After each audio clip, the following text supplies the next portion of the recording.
सत्य का कोई बैर नहीं है। ये क्या क्या दर्शाते हैं कि तुम्हारा मतलब नहीं थी। तुम्हारा मतलब सिर्फ इतना है कि बहुजन मूवमेंट के लोगों को लालच में ला करके, विधायक का लालच दे करके, पार्टी से गठबंधन का लालच दे करके उनको जोड़ना, उनसे पैसे वसूल करना, उनकी गाड़ियों में घूमना, उन पे मुकदमे लगवाना, ये तो तुम्हारा लालच है, ये तुम्हारा मकसद है, ये तुम्हारा संबंध है। और जब वो व्यक्ति तुम्हारे इशारे पे बहुजन समाज पार्टी के झंडे जलाने लगे, बहुजन मूवमेंट के झंडे लगाने लगे, तो तुम कहते हो कि हमारा उनसे कोई मतलब नहीं है। ये मतलब सिद्ध नहीं होता। ये जो आगरा मंडल की जो समीक्षा बैठक की गई आजाद समाज भीम आर्मी की तरफ से, ये क्या संबंध कहलाए जा रहे हैं? ये देखिए, ये इनके राष्ट्रीय अध्यक्ष हैं, ये इनके संस्थापक हैं, ये क्या संबंध है? और तुम किसी को खिंचवा सकता है ना, ऑफिशियल तुम किसी को गोली मार दो, उसके बाद में सॉरी कह करके क्या वो आदमी जिंदा हो जाएगा? नहीं, फोटो तो कोई भी खिंचवा सकता है ना। ऑफिशियल तो कोई नेता नहीं है ना भीम आर्मी पार्टी का। वो इस बात को कह रहे हैं कि हमारा कोई ऑफिशियल ही नहीं है, अभी भी ये बहुजन समाज पार्टी में है यार। देखिए, जो इन्होंने कहा कि मैं बहुजन समाज पार्टी का कोई भी आदमी अपने मिशन मूवमेंट में आग नहीं लगाएगा, इतना सम्मान बहन जी ने उन्हें दिया और उन्हें अपनी गलती का एहसास हुआ, तो वो गलती नहीं है, वो महापाप है। और जो ये कह रहे हैं कि हमारा उनसे कोई मतलब नहीं है, मतलब तो इनके बंद कमरों में होते हैं, जहाँ ये सूटकेस लेने का काम करते हैं, जहाँ ये लिफाफों में पैसे लेने का काम करते हैं, वहाँ तो इनके मतलब होते हैं। और जब कोई इनके द्वारा कोई कहानी, ये तो इन्होंने हाथरस की घटना की आड़ में एक टेस्ट करके देखा कि मैं तो बार बार गया, और इन्होंने कहा कि वहाँ बहन जी कोई प्रतिनिधिमंडल नहीं गया। सबसे पहले वहाँ बहन कुमारी मायावती जी का प्रतिनिधिमंडल गया, उनको वहाँ नहीं जाने दिया गया, थाने में रोक लिया गया और पीड़ित परिवार को वहाँ बुलवाया गया। हम लोगों ने भी अपने वहाँ जो कार्यकर्ता भी ने काम किया कि जो भी साथी जाता है संविधान दायरे में उनको मजबूत किया जाए। तो ये तो खैर बचाव है इनका अपना, लेकिन ये तो समय आने पर तय करेगा कि मेरा कोई इनसे मतलब नहीं है। और जो कह रहे हैं कि बहुजन समाज पार्टी का है, हम सब बहुजन मूवमेंट बहुजन समाज पार्टी के लोग हैं। चंद्रशेखर खुद बताए 3 साल पहले क्या था। और एक बात और मैं बता दूं आप लोगों को कि जब सब्बीरपुर की घटना हुई थी तो इन्होंने कसम खाई थी सतगुरु रविदास मंदिर में कि मैं कोई पार्टी नहीं बनाऊंगा, मैं कोई दल खड़ा नहीं करूंगा, हम सामाजिक काम करेंगे। और यही रीजन रहा कि जो हमारी जो मित्रता खत्म हुई है। ये देखिए, ये युवा शक्ति दल का बैनर है और ये जो लाखों की भीड़ है, ये मेरी नहीं है, ये चंद्रशेखर की नहीं है, ये उन लोगों की है जिनके अंदर एक आस्था जगी थी कि कोई मिशन मूवमेंट खड़ा होगा, और इन्होंने चंद गद्दारों के हाथ में आकर वो बेचने का काम किया। हमारा मानना ये है कि हमारी पार्टी एक पार्टी बहुजन समाज पार्टी है। हमारे संगठन अलग हो सकते हैं, कोई बात नहीं। जिस प्रकार से जो सत्ताधारी लोग हैं उनके सैकड़ों संगठन हैं, लेकिन जब चुनाव आता है तो सभी संगठन उनको वोट देना काम करते हैं, उनका सपोर्ट करने का काम करते हैं। और ये लोग मुट्ठी भर लोग आपस में पैसों के लालच में आकर के पार्टियां बना करके माननीय काशीराम साहब के मिशन को खत्म करने का काम कर रहे हैं, जो हम बर्दाश्त नहीं करेंगे। लेकिन आजाद समाज पार्टी के प्रवक्ता ने कहा है कि तुम लोग बदनाम कर रहे हो उनको इस फोटो के माध्यम से, इस वीडियो के माध्यम से। देखिए, बदनाम वो होता है जिसकी कोई इज्जत हो, जिसकी कोई इज्जत ही नहीं उसे क्या बदनाम कहा जाए। सब्बी, चलो ये फोटो आ गए, सब्बीपुर में जो लोग 56 लोग घर जले, आग जले, आप कितनी बार गए? उन्होंने वीडियो चलाने का काम किया, मैस मीडिया ने वो भी नहीं दिखाया, वो बदनामी नहीं थी। घड़कोली में कितनी बार गए? 45 बच्चे जो जेल गए हैं जब वो आंदोलन हुआ था, उनके घर कितने दिन आप गए? वो बदनाम कर रहे हैं। तो मायावती तो सबका घर नहीं जाती ना। देखिए, अगर बहन जी नहीं जाती हैं, उनका प्रतिनिधिमंडल जाता है, उनके लोग जाते हैं, वो काम कर रहे हैं और काशीराम साहब की विचारधारा को आगे बढ़ाने का काम कर रहे हैं, लेकिन वो किसी अन्य पार्टी बनाकर किसी को नुकसान पहुंचाने का काम तो नहीं कर रहे हैं ना।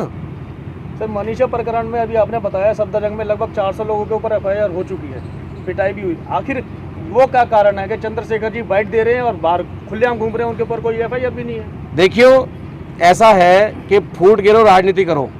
चंद्रशेखर वर्तमान सरकार के इशारे पे नाचने का काम कर रहा है। अगर वही आंदोलन कोई और किसी और ने किया होता, हमारे पास भी गृह मंत्रालय दिल्ली कमिश्नर से फ़ोन आए, हमने जवाब देने का काम किया है, ठीक है ना। तो वो तो उनके लिए काम कर रहा है। अगर मुस्लिम कटता है तो किस पार्टी का कटता है, दलित कटता है तो किस पार्टी का कटता है?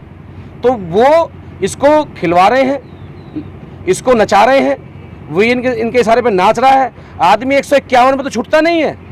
आज पे इतनी गंभीर धाराओं में सैकड़ों जगह मुकदमे हैं, आज भी एक आदमी इनके कब्जे में नहीं आ रहा प्रशासन के। 2 तारीख मामले में आज भी लोग जेल काट रहे हैं। वो क्या वजह हो सकती है कि बहुजन समाज आपस में ही अभी भी लड़ता मरता दिखाई दे रहा है, जबकि संगठन एक जगह इकट्ठा होकर के लड़ने की तैयारी करनी चाहिए अगर मनुवाद से जीतना है? तो क्या वजह होगी? जिसकी आकांक्षाएं ज़्यादा हो, जिसे राजनीतिक लालच हो, वो लोग भाग रहे हैं, वो लोग लड़ रहे हैं। हम लोग इनसे पुराने भीम आर्मी से पुराना युवा शक्ति दल है, पिछले 8 साल से संघर्ष कर रहा है। हमने आज तक भी किसी भी पार्टी या किसी भी संगठन को लेकर कोई ऐसा बयान नहीं दिया। हमने पार्टी को मजबूत किया, हमने बहुजन मूवमेंट को मजबूत किया, लेकिन हमारी कभी मंशा ये नहीं रही कि हम पार्टी बनाएंगे, क्योंकि पार्टी तो हमारा काम कर रही है। अगर उस पार्टी में गलती हो सकती है तो तुम्हारी पार्टी में कौन से हीरे लगे हुए हैं, आप बताइए। क्या वजह हो सकती है कि इतनी पुरानी जो पार्टी है बीएसपी, उसको ख़त्म करने की कवायद को लेकर के जो मुखौटा सामने लाया जा रहा है, बहुजन समाज को दिखाया जा रहा है, क्या ये छलावा है क्या? देखिए, बहुजन समाज पार्टी राष्ट्रीय की 30 नंबर की पार्टी है। मैंने पहले भी कहा, जिस समाज को उठने नहीं दिया गया हो, जिस समाज को पढ़ने नहीं दिया गया हो, माननीय काशीराम साहब और करोड़ों लोगों ने बड़ा पसीना खून बहा करके उस मूवमेंट को खड़ा किया। अब हम लोग एक प्रदेश के नहीं, देश के प्रधानमंत्री की बहन कुमारी बनने की पूरी प्रयास में है, और भी लोग हैं। तो अगर बहुजन समाज पार्टी या बहुजन समाज की और पार्टियां मजबूत होती हैं, जो मूल निवासी से आती हैं, तो कहीं ना कहीं ये लोग जो आज हमें आपस में लड़ा करके गुमराह करके लाभ लेने का काम कर रहे हैं, वो लाभ उनका पूरा नहीं हो पाएगा। तो इन लोगों ने ऐसे लड़कों को, नाजान व्यक्तियों को खड़ा करने का काम किया है, जो हमें बांटने का काम करेंगे। मैं एक सवाल आपसे पूछना चाहता हूँ कि ऐसी कौन सी वजह है कि राहुल गांधी की वाइट नहीं चल रही है, मायावती की वाइट नहीं चल रही है, और नेताओं की वाइट नहीं चल रही है, तृणमूल कांग्रेस की वाइट नहीं चल रही है? लगातार उसको क्यों चलाया जा रहा है, क्यों उसको हीरो बनाया जा रहा है? सर, एक सवाल और भी है कि जो युवा इस समय गुमराह हो चुका है, लगभग आधा युवा जो है चंद्रशेखर की तरफ जा रहा है और बहुजन मूवमेंट को ख़त्म कर रहा है, तो उन युवाओं को युवा शक्ति दल की तरफ से आप क्या संदेश देंगे? देखिए, कोई आधा युवा नहीं है, 2-4 लोग हैं जो भ्रमित हैं, गुमराह हैं, जो बड़ी बड़ी गाड़ी देखकर घूम जाते हैं और गाड़ियों से कभी मूवमेंट नहीं चला करते। काशीराम साहब कहते थे, अगर गाड़ियों से मूवमेंट चलते तो कांग्रेस 70 साल से राज कर रही है आज़ादी के बाद, उससे पहले भी गया है, वो बाहर नहीं जाती। उसके बाद भी और अन्य पार्टी हैं जिनके पास एक गाड़ी नहीं, लाखों गाड़ी खड़ी हो जाएंगी। तो गाड़ियों से मूवमेंट नहीं चला करते। और उन युवाओं से मेरी अपील है कि आप अपने घर जाकर बात कीजिए कि अपने पिताजी से, अपने दादाजी से, कि कितनी कुर्बानियाँ उन्होंने दे करके इस मूवमेंट को खड़ा किया है। अगर आप भटक गए तो मूवमेंट भटक जाएगा।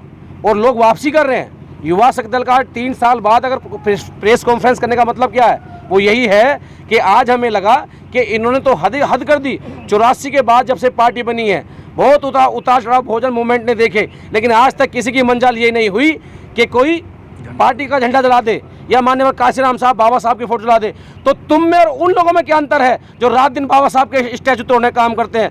तुम में और उनमें क्या अंतर है जो रात दिन अखबारबाजी कर करके आरक्षण खत्म करने का काम करते हैं? तो तुमने तो वही काम करने का काम किया।